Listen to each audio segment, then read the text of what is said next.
It is one of the five main things of Islam. It's mandatory for people who could afford to travel to Saudi Arabia. It's centered in Mecca, though people go in surrounding areas for different rituals. It goes on for several days. It happens according to Islamic calendar about 2 months after the month of fasting, which is called Ramadan. And the purpose is to go there, gather in a big place called Kaaba. It's right in the center of Mecca, and everybody is required to do certain things over a period of several days. The basic concept is that in Islamic religion, this place was founded by the Prophet Muhammad, and actually even before his ancestors, Prophet Abraham. And there were a lot of things that are done over there are actually based on what Prophet Abraham did.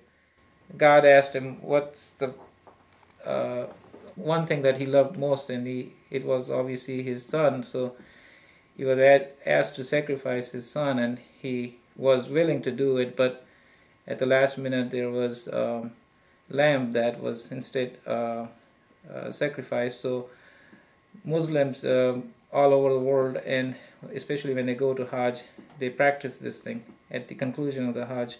And then there are a lot of other things that they do when they are there. You are in big mosques. It's just amazing how few million people can gather in such a place. But they gather there, they pray 5 times a day. They go around the Kaaba in circles. It's called tawaf.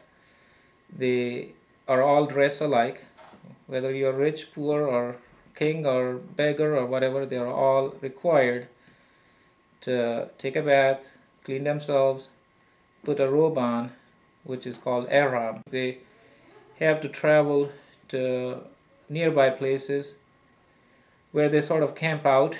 That's the place where a lot of the problems can occur, including fires. There have been several incidences of big fires in those places. So they have made some changes recently, banned some of the stoves and other things that were causing those campfires. But there have been incidences in the past where thousands of people died. And they gather there because Prophet Muhammad, he had his last sermon over there. So they go through the ritual. Somebody does the prayer and goes through the sermon, and they stay there for some time.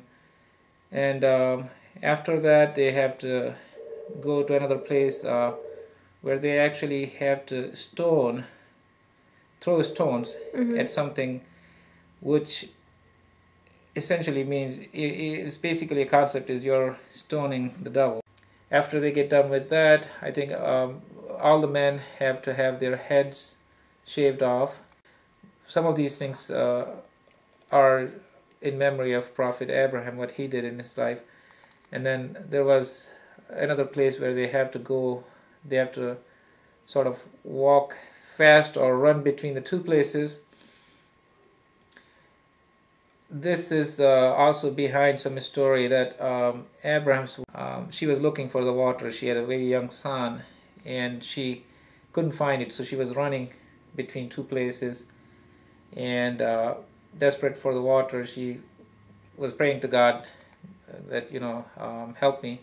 So her son started kicking on the ground, and all of a sudden there was spring of or water just came out from the ground. I don't know. People go there. They also have to go between those two places where she was going back and forth to try to find some water for her son.